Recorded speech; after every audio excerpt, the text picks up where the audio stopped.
Hi friends, welcome to Saju's taste land. എല്ലാവർക്കും പുതിയൊരു വീഡിയോയിലേക്ക് സ്വാഗതം. ഇന്നത്തെ വീഡിയോ എന്ന് പറയുന്നത് നമ്മൾ വീട്ടമ്മമാർക്ക് എല്ലാം ഒരുപോലെ യൂസ്ഫുൾ ആവുന്ന നല്ല ടിപ്സുകൾ ഉൾപ്പെടുത്തിക്കൊണ്ടുള്ള നല്ലൊരു വീഡിയോ ആണ്. അപ്പോൾ നമുക്കറിയാമല്ലോ, ഇപ്പോൾ ചക്കയുടെയൊക്കെ സീസണാണ്. ഒരുപാട് ചക്കയും ചക്കക്കുരും ഒക്കെ കിട്ടുന്ന ഒരു സമയമാണ്. അപ്പോൾ അങ്ങനെയുള്ളവർക്ക് ചെയ്തു വെക്കാൻ പറ്റിയ നല്ല കുറച്ച് ടിപ്സുകളാണ് കാണിക്കാനായിട്ട് പോകുന്നത്. അപ്പോൾ അതിന് വേണ്ടിയിട്ട് നമ്മൾ ചക്കക്കുരു നമ്മൾ ഒരുപാട് കാലം, ഏകദേശം ഒരു 2 വർഷത്തോളമൊക്കെ സൂക്ഷിച്ച് വെക്കാൻ പറ്റുന്ന ടിപ്സുകളാണ് കാണിക്കുന്നത്. അപ്പോൾ 4-5 ടിപ്സുകൾ കാണിക്കേണ്ടത്.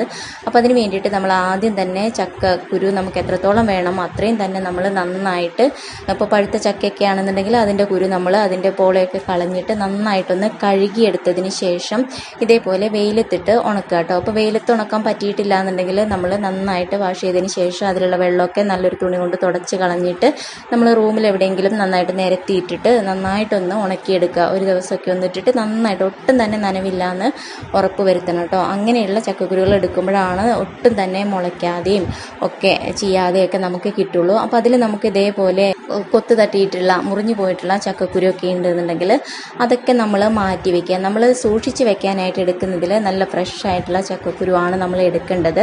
ഒട്ടും തന്നെ കേടൊന്നും ഇല്ലാത്തത്, അതുപോലെ തന്നെ ഇങ്ങനെ മുളകൾ മുളച്ചു തുടങ്ങിയിട്ടുള്ള ചക്കക്കുരു ഒക്കെ ഉണ്ടെന്നുണ്ടെങ്കിൽ അതിൻ്റെ ആ ഒരു മുളയൊന്ന് മുറിച്ച് കളഞ്ഞതിന് ശേഷമാണ് നമ്മളിത് സൂക്ഷിച്ച് വെക്കാനായിട്ട് എടുക്കണം കേട്ടോ. അപ്പോൾ നന്നായിട്ട് ക്ലീൻ ആയിട്ടിരിക്കണം, നല്ലപോലെ ഡ്രൈ ആയിരിക്കണം, ഒട്ടും തന്നെ നനവുണ്ടാവാനായിട്ട് പാടില്ല കേട്ടോ.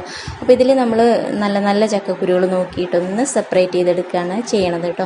അപ്പോൾ ഞാൻ പറഞ്ഞല്ലോ, ഇനി നമ്മളിത് സൂക്ഷിച്ച് വെക്കുന്നത് ആദ്യം തന്നെ ഇതേപോലെ നമ്മൾ സാധനങ്ങളൊക്കെ വാങ്ങിക്കുമ്പോൾ കിട്ടുന്ന കവറുണ്ടല്ലോ, പ്ലാസ്റ്റിക്കിൻ്റെ കവർ, അതിലാണ് നമ്മൾ സൂക്ഷിച്ച് വെക്കുന്നത്. അപ്പോൾ ചെറിയ ചെറിയ കവറുകളിലാക്കിയിട്ട് നമ്മൾ സൂക്ഷിച്ച് വെക്കുകയാണെന്നുണ്ടെങ്കിൽ, അതായത് ഒരു വലിയ കവറിൽ തന്നെ എല്ലാം കൂടെ ഒന്നിച്ചിട്ട് വെക്കുന്നതിനേക്കാട്ടിലും നല്ലത് ഒരു 2-3 കവറിലൊക്കെ ആക്കിയിട്ട് സൂക്ഷിച്ച് വെക്കുന്നതായിരിക്കും. അപ്പോൾ കവർ എടുക്കുമ്പോൾ നമ്മൾ പ്രത്യേകം ശ്രദ്ധിക്കണം, കവറിൻ്റെ ഉള്ളിൽ നനവൊന്നും ഉണ്ടാവാനായിട്ട് പാടില്ല കേട്ടോ. അപ്പോൾ അതിൽ കൊള്ളുന്നത്രയും തന്നെ നമുക്ക് ഇതേപോലെ ഒന്ന് ഇട്ട് കൊടുത്തതിന് ശേഷം നമുക്ക് അതിലുള്ള എയറൊക്കെ കളഞ്ഞിട്ട് നമുക്കിത് നന്നായിട്ടൊന്ന് ലോക്ക് ചെയ്ത് വെക്കുകയാണ് വേണ്ടത് കേട്ടോ. അപ്പോൾ ഇതേപോലെ ഒന്ന് കെട്ടിയിട്ട് ഒട്ടും തന്നെ എയറൊന്നും കടക്കാത്ത രീതിയിൽ, അതിലേക്ക് വെള്ളമൊന്നും ഇറങ്ങാത്ത രീതിയിൽ നമ്മൾ നന്നായിട്ട് തന്നെ ഒന്ന് ടൈറ്റാക്കിയിട്ട് കെട്ടി വെക്കുക കേട്ടോ. ഇപ്പോൾ ഇതേപോലെ തന്നെ നമുക്ക് ഒരു 3-4 കവറിലൊക്കെ ആക്കിയിട്ട് നമുക്ക് സൂക്ഷിച്ച് വെക്കാവുന്നതാണ്. അപ്പോൾ നമുക്കിത് ഫ്രിഡ്ജിലാണ് നമ്മളത് സൂക്ഷിച്ച് വെക്കണം കേട്ടോ. അപ്പോൾ ഒരുപാടൊക്കെ സൂക്ഷിച്ച് വെക്കാനുണ്ടെന്നുണ്ടെങ്കിൽ ഒരു വലിയ കവറിൽ എടുക്കുന്നതിന് പകരം ഇതേപോലെ ചെറിയ ചെറിയ കവറുകളിലാക്കിയിട്ട് കുറേശ്ശെയായിട്ട് ഇട്ടിട്ട് സൂക്ഷിച്ച് വെക്കുന്നതാണ് നല്ലത്. അങ്ങനെ ആകുമ്പോൾ നമുക്ക് നല്ല ഫ്രഷായിട്ട് തന്നെ ഇരിക്കും, ഒട്ടും തന്നെ പൂത്ത് പോവുകയോ അല്ലെങ്കിൽ ചീയുകയോ അങ്ങനെയുള്ളതൊന്നും ഉണ്ടാവില്ല കേട്ടോ.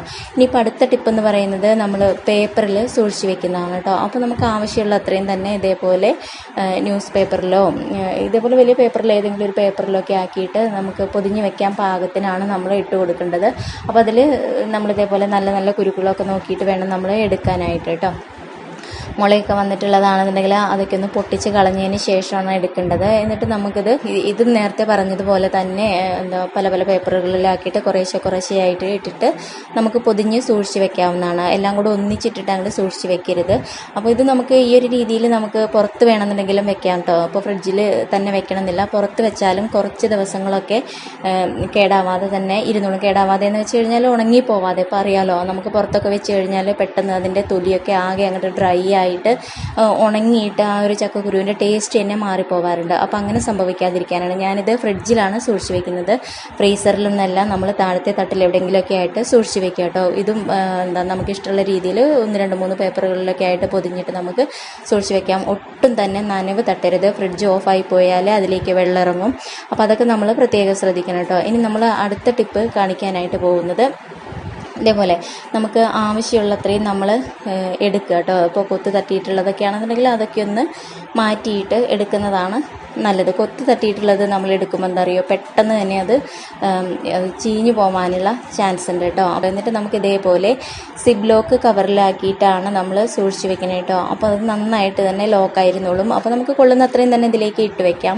അപ്പോൾ ഇതും നമ്മൾ ഫ്രിഡ്ജിലാണ് സൂക്ഷിച്ച് വെക്കുന്നത് കേട്ടോ. അപ്പോൾ ഇതേപോലെ സിബ്ലോക്ക് കവർ ഉണ്ടെന്നുണ്ടെങ്കിൽ നല്ലതാണ്. അപ്പോൾ ഒട്ടും തന്നെ എയർ ഇല്ലാത്ത രീതിയിൽ എയറൊക്കെ കളഞ്ഞതിന് ശേഷം നമുക്ക് സൂക്ഷിച്ച് വെക്കാം. അപ്പോൾ ഫ്രിഡ്ജിൽ നമ്മൾ ഫ്രീസറിൻ്റെ താഴെയുള്ള ആ ഒരു ഭാഗത്താണ് നമ്മളിത് സൂക്ഷിച്ച് വെക്കുന്നത്. താഴത്തെ തട്ടിലാണ് നമ്മളിത് സൂക്ഷിച്ച് വെക്കുന്നത്. ഇനിയിപ്പോൾ നമുക്ക് ചക്കക്കുരു ക്ലീൻ ആക്കി എടുക്കുന്നത് ഇതേപോലെ തന്നെ തൊലിയൊന്നും ചിരണ്ടി കളയാതെ ഒന്ന് 4ആയിട്ട് കീറിയിട്ട് ഇതേപോലെ ക്ലീൻ ആക്കി എടുക്കുകയാണെന്നുണ്ടെങ്കിൽ വളരെ പെട്ടെന്ന് തന്നെ നമുക്ക് ഈ ഒരു പണി തീർന്നു കിട്ടുന്നതാണ് കേട്ടോ. അപ്പോൾ ചിരണ്ടി ഇരുന്ന് അങ്ങനെ സമയം കളയേണ്ട കാര്യമില്ല. അപ്പോൾ ഈ ഒരു രീതിയിൽ നമുക്ക് ചക്കക്കുരു നന്നാക്കി എടുക്കാനായിട്ട് പറ്റും. ഇപ്പോൾ വേണമെന്നുണ്ടെങ്കിൽ നമുക്ക് അതിൻ്റെ ആ ഒരു ബ്രൗൺ കളറിലുള്ള ആ ഒരു ഭാഗം ഉണ്ടല്ലോ, അത് ചിരണ്ടി കളയാം. അല്ലെങ്കിൽ നമുക്കത് ചിരണ്ടി കളയേണ്ട കാര്യമില്ല, അതിൽ ഒരുപാട് പോഷക ഗുണങ്ങൾ ഉള്ളതാണ്. അപ്പോൾ അത് ചിരണ്ടി കളയാതെ തന്നെ നമുക്ക് എടുക്കാവുന്നതാണ് കേട്ടോ. അപ്പോൾ ഞാനിത് ഇതേപോലെ കുറച്ചധികം തന്നെ നന്നാക്കി എടുത്തിട്ടുണ്ട് കേട്ടോ. അപ്പോൾ നമുക്ക് എത്രത്തോളം ആവശ്യമുണ്ട് അതിനനുസരിച്ച് നമ്മൾ എടുക്കുക. എന്നിട്ട് നമ്മളിതൊരു 3-4 പ്രാവശ്യമെങ്കിലും നല്ലപോലെ വാഷ് ചെയ്തെടുക്കണം കേട്ടോ. അപ്പോൾ നമുക്കറിയാം ഇത് ഫസ്റ്റ് ട്രിപ്പിൽ തന്നെ ഇങ്ങനെ ഒന്ന് വാഷ് ചെയ്തെടുക്കുമ്പോൾ അതിലേക്ക് കുറച്ച് വെള്ളം ഒഴിക്കുമ്പോഴേക്കും തന്നെ ഇതേപോലെ ആ ഒരു വെള്ളത്തിൻ്റെ കളറ് മാറാനായിട്ട് തുടങ്ങും അല്ലേ. നമ്മൾ അരിയൊക്കെ കഴുകിയെടുക്കുമ്പോൾ തോന്നുന്ന പോലെയുള്ള ഒരു വെള്ളമാണ് നമുക്കത് കിട്ടുന്നത്. അപ്പോൾ അത് നമ്മളിതൊരു 3-4 പ്രാവശ്യം നമ്മളൊരു വെള്ളം തെളിയണ വരെ തന്നെ ഒന്ന് കഴുകിയെടുക്കുക. അതേപോലെ ഒന്ന് കഴുകിയെടുക്കുക. അതിനുശേഷം അതിലുള്ള വെള്ളം മുഴുവനായിട്ട് തന്നെ നമ്മളൊന്ന് ഇതാക്കുക. അതായത് ഡ്രൈ ആക്കി എടുക്കേണ്ട കാര്യമില്ല, ജസ്റ്റ് ആ വെള്ളം ഒന്ന് കളയുക. അതിനുശേഷം നന്നായിട്ടൊന്ന് മൂടി വെച്ചിട്ട് നമുക്ക് ഫ്രിഡ്ജിൽ സൂക്ഷിച്ച് വെക്കാവുന്നതാണ് കേട്ടോ. അപ്പോൾ നമുക്ക് ആവശ്യത്തിനുള്ളത് എടുത്തിട്ട് വീണ്ടും അതേപോലെ തന്നെ വെക്കാം. 1-2 ആഴ്ചത്തേക്കൊക്കെ ഈ ഒരു രീതിയിൽ ചെയ്ത് വെക്കാം. പക്ഷേ ഫ്രിഡ്ജ് ഓഫായി പോയി കഴിഞ്ഞാൽ ഇത് കേടാവാനുള്ള ചാൻസ് ഉണ്ട്. ഇപ്പോൾ ഒരു ദിവസമോ അല്ലെങ്കിൽ ഒരു പകൽ മുഴുവനോ ഒരു രാത്രി മുഴുവനോ ഒക്കെ ഫ്രിഡ്ജ് ഓഫായി എന്ന് വിചാരിച്ചിട്ട് യാതൊരു പ്രശ്നവും വരുന്നില്ല. അപ്പോൾ ഈ ഒരു രീതിയിൽ ഒരു ദിവസം 2 ദിവസമൊക്കെ ഫ്രിഡ്ജ് ഓഫായി പോയിട്ടുണ്ടെന്നുണ്ടെങ്കിൽ അത് കേടാവാനുള്ള ചാൻസ് ഉണ്ട് കേട്ടോ. അപ്പോൾ ഈ ഒരു രീതിയിൽ നമുക്ക് ഫ്രിഡ്ജിൽ സൂക്ഷിച്ച് വെക്കാം. ഇനി അടുത്ത ടിപ്പ് എന്ന് പറയുന്നത് നമ്മൾ ഇതേപോലെ മണലിൽ സൂക്ഷിച്ച് വെക്കുന്നതാണ്. അപ്പോൾ ഞാനതിനായിട്ട് എടുത്തിരിക്കുന്ന മണലാണ് കേട്ടോ. അപ്പോൾ നമുക്ക് മണ്ണ് വേണമെങ്കിൽ എടുക്കാം, പക്ഷേ ഒട്ടും തന്നെ നനവുണ്ടാവാൻ പാടില്ല ആ മണ്ണിൽ കേട്ടോ. പക്ഷേ മണലിൽ ചെയ്യുമ്പോൾ ആ ഒരു പ്രശ്നമില്ല.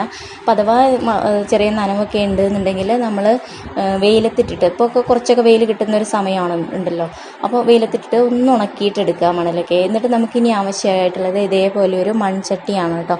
അപ്പോൾ മൺചട്ടി എടുക്കുമ്പോഴും നമുക്ക് അതിൽ വെള്ളമൊന്നും ഉണ്ടാവരുത്, ഒട്ടും തന്നെ നനവില്ലാത്ത ഒരു മണ്ണിൻ്റെ കലമൊക്കെ എടുക്കുക കേട്ടോ. അപ്പോൾ എന്നിട്ട് നമുക്ക് ഇതേപോലെ കുറച്ച് മണൽ ആദ്യം നമുക്ക് അതിലേക്കൊന്ന് ഇട്ട് കൊടുക്കാം. അതിനുശേഷം ഇങ്ങനെ ലെയറായിട്ട് നമുക്ക് ചക്കക്കുരു ഇങ്ങനെ ഇട്ട് കൊടുക്കാം കേട്ടോ. അപ്പോൾ അത് നമുക്ക് ഒരു ലെയർ ഇങ്ങനെ ഇട്ടതിന് ശേഷം നമുക്ക് വീണ്ടും അതിൻ്റെ മുകളിൽ മണലിടാം. അതുപോലെ തന്നെ വീണ്ടും നമുക്ക് ചക്കക്കുരു നിരത്തിയിട്ട് കൊടുക്കാം. എന്നിട്ട് വീണ്ടും മണലിടാം. അങ്ങനെ നമുക്ക് കൊള്ളുന്ന അത്രയും, ആ ഒരു പാത്രത്തിൽ കൊള്ളുന്ന അത്രയും തന്നെ നമുക്ക് അതിലേക്ക് ഇട്ട് കൊടുക്കാവുന്നതാണ്.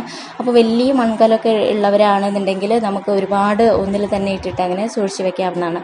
ഈ ഒരു രീതി ആകുമ്പോൾ നമുക്ക് ഫ്രിഡ്ജിൽ വെക്കേണ്ട കാര്യമില്ല, നമ്മൾ റൂമിൽ തന്നെയാണ് നമ്മളിത് സൂക്ഷിച്ച് വെക്കുന്നത്. അപ്പോൾ പണ്ട് കാലങ്ങളിലൊക്കെ ചെയ്തിരുന്ന ഒരു ടിപ്പാണിത്. അപ്പോൾ മണലിലോ ഒക്കെ ആയിട്ട് നമ്മൾ ചക്കക്കുരുയൊക്കെ ഒരുപാട് നാൾ നമ്മൾ സൂക്ഷിച്ച് വെക്കാറുണ്ടായിരുന്നു. അപ്പോൾ ഇങ്ങനെയൊക്കെ ആകുമ്പോൾ മുളയൊന്നും പൊട്ടില്ല, ചീയും ഇല്ല, മാത്രമല്ല ഡ്രൈ ആയി പോവുകയെ അല്ലെങ്കിൽ പൂപ്പൽ വരിക, ഇങ്ങനെയുള്ള പ്രശ്നങ്ങളൊന്നും തന്നെ ഈ ഒരു രീതിയിലൊക്കെ നമ്മൾ സൂക്ഷിച്ച് വെക്കുമ്പോൾ സംഭവിക്കണില്ല കേട്ടോ. അപ്പോൾ നല്ല ഫ്രഷായിട്ട് തന്നെ നമുക്ക് കിട്ടുകയും ചെയ്യും. അതുപോലെ തന്നെ മുളച്ച് വരിക അങ്ങനെയുള്ള പ്രശ്നങ്ങളൊന്നുമില്ല. പക്ഷേ ഇതിലൊക്കെ നനവ് തട്ടുകയാണെന്നുണ്ടെങ്കിൽ തീർച്ചയായിട്ടും അത് മുളയ്ക്കും. അതുപോലെ തന്നെ നമ്മളിത് സൂക്ഷിച്ച് വെക്കുമ്പോൾ ഇതേപോലെ നന്നായിട്ടൊന്ന് മുകളിലൊക്കെ ഒന്ന് മണലിട്ട് കൊടുക്കണം കേട്ടോ. എന്നിട്ട് നമ്മൾ സൂക്ഷിച്ച് വെക്കുമ്പോൾ അതിൻ്റെ മുകളിൽ വേണമെന്നുണ്ടെങ്കിൽ നമുക്കൊരു പേപ്പർ വെച്ചിട്ടോ അല്ലെങ്കിൽ ഒരു തുണി വെച്ചിട്ടോ ജസ്റ്റ് ഒന്ന് കവർ ചെയ്ത് വെക്കാവുന്നതാണ്. എന്നിട്ട് നമ്മളിത് ഒരിക്കലും ഈർപ്പം തട്ടുന്ന സ്ഥലത്ത് വെക്കരുത്. നന്നായിട്ട് ഒരു അധികം ലൈറ്റൊന്നും കിട്ടാത്ത ഒരു സ്ഥലത്ത്, നമുക്ക് നമ്മുടെ വീടിൻ്റെ ഉള്ളിൽ തന്നെ ലൈറ്റൊന്നും കിട്ടാത്തൊരു സ്ഥലത്ത് നമുക്കിത് സൂക്ഷിച്ച് വെക്കാവുന്നതാണ്. അപ്പോൾ ഒരുപാട് നാൾ നമുക്കിതിൻ്റെയൊക്കെ ഒരു സീസണൊക്കെ കഴിഞ്ഞാൽ പോലും നമുക്ക് നമ്മുടെ ആവശ്യത്തിന് എടുത്തിട്ട് നമുക്ക് ഉപയോഗിക്കാവുന്നതാണ്. അപ്പോൾ ഈ കുഞ്ഞു ടിപ്സുകളൊക്കെ തന്നെ നമുക്ക് ഒരുപാട് യൂസ്ഫുള്ളാണ്. അപ്പോൾ ഈ വീഡിയോ നിങ്ങൾക്ക് യൂസ്ഫുൾ ആയിട്ടുണ്ടാവുമെന്ന് വിചാരിക്കുകയാണ്. ഇഷ്ടമായാൽ ലൈക്ക് ചെയ്യാനും ഷെയർ ചെയ്യാനും അതുപോലെ തന്നെ നിങ്ങളുടെ അഭിപ്രായങ്ങൾ അറിയിക്കാനും മറക്കരുത്. ചാനൽ ഇതുവരെ സബ്സ്ക്രൈബ് ചെയ്യാത്തവരുണ്ടെങ്കിൽ ചാനലൊന്ന് സബ്സ്ക്രൈബ് ചെയ്ത് വെച്ചോളൂ. തൊട്ടടുത്തുള്ള കുഞ്ഞു ബെല്ല് കൂടി ഒന്ന് എനേബിൾ ചെയ്യണേ. അപ്പോൾ ഞാനിടുന്ന എല്ലാ വീഡിയോസും നിങ്ങൾക്ക് അപ്പോൾ തന്നെ നിങ്ങളുടെ ഫോണിലേക്ക് കിട്ടുന്നതായിരിക്കും. ഇനി പുതിയൊരു വീഡിയോയിൽ കാണാം. Okay, thank you, by.